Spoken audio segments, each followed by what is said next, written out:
టెస్టులకు పంపించేటువంటి పరిస్థితి లేనే లేదు. ఎన్డీడీబీ ద్వారా 50 కోట్ల రూపాయల డొనేషన్ ని స్వీకరించి టీటీడీ ఈ గిర్, సాహివాల్, కాంక్రీజ్ లాంటి ఆవుల ఉత్పత్తి కేంద్రంలో మొత్తం అన్నింటినీ కూడా ఆడదూడలనే పుట్టేటట్టుగా చేసి తద్వారా టీటీడీ సొంతంగా నెయ్యిని ఉత్పత్తి చేసేటువంటి కార్యక్రమాలకు పూనుకున్నదే జగన్మోహన్ రెడ్డి గారు. అలాగే అప్పటి వరకు బీటా సైట్ స్టెరాలసిస్ టెస్ట్ అన్నది ఏనాడు కూడా చేసేటువంటి పరిస్థితి లేదు. ఈ టెస్టుకి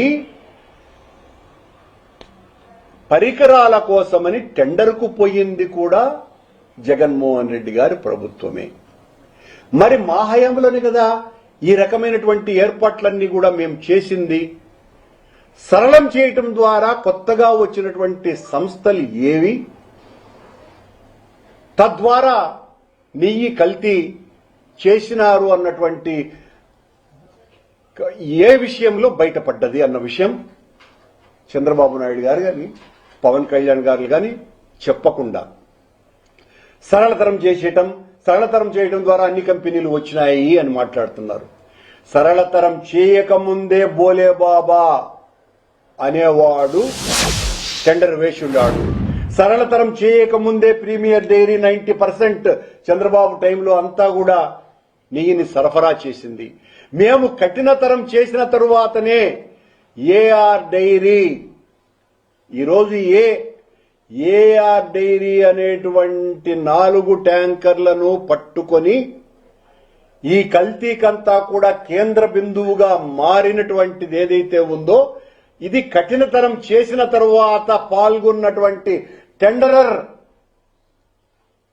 ట్యాంకర్ల ద్వారా ఈ మొత్తం విషయం అంతా బయటకు వచ్చింది. ఈ 4 ట్యాంకర్లను కూడా టీటీడీ మళ్లీ వాడింది ఇదే చంద్రబాబు నాయుడు గారి ప్రభుత్వమే. అది కూడా సిట్ స్పష్టంగా పేర్కొన్నది కదా, ఏదైతే కల్తీ జరిగిందో అని రిజెక్ట్ కాబడ్డదో శ్యామలరావు గారు రిజెక్ట్ చేసి పంపించినారో ఆ రిజెక్ట్ చేసినటువంటి ఆ 4 ట్యాంకర్లని చంద్రబాబు ప్రభుత్వమే మళ్లీ ఈయన చెప్పినట్టుగానే, ఒకవేళ అది యానిమల్ ఫ్యాట్ అని ఆయన చెప్పినాడు కదా, చంద్రబాబు యానిమల్ ఫ్యాట్ అన్నాడు, నెయ్యిలో అసలు నెయ్యి లేదు, మొత్తం అంతా కూడా యానిమల్ ఫ్యాట్ అన్నాడు. పంది కొవ్వు, చేప నూనె అని పవన్ కళ్యాణ్ అన్నారు. అన్నటువంటి ఆ 4 ట్యాంకర్లని వాడింది చంద్రబాబు గారి ప్రభుత్వమే. అంటే చంద్రబాబు గారి ప్రభుత్వమే కదా యానిమల్ ఫ్యాట్ నెయ్యితో లడ్డూలు తయారు చేసినారని మేము ఆరోపిస్తే ఎలా ఉంటుంది? మీరు దానికి సమాధానం చెప్పాలి కదా.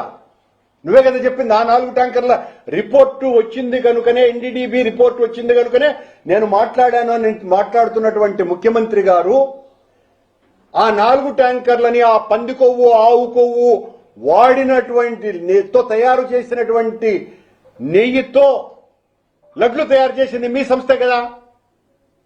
అంత ఘోరానికి మీరు పలకటం చాలా తప్పు కదా. ఆ 4 ట్యాంకర్ల రిపోర్టే కదా మొత్తం సిబిఐ ఎంక్వైరీ చేసిందంతా కూడా దాని మీద బేస్ చేసుకునే కదా. వాళ్ళెక్కడ కూడా ఆ సిబిఐ రిపోర్టులనే ఆ 4 ట్యాంకర్లలో కలిసింది పంది కొవ్వు కాదు, ఆవు కొవ్వు కాదు అని చాలా స్పష్టమైన నివేదిక ఇచ్చినా మీరేమో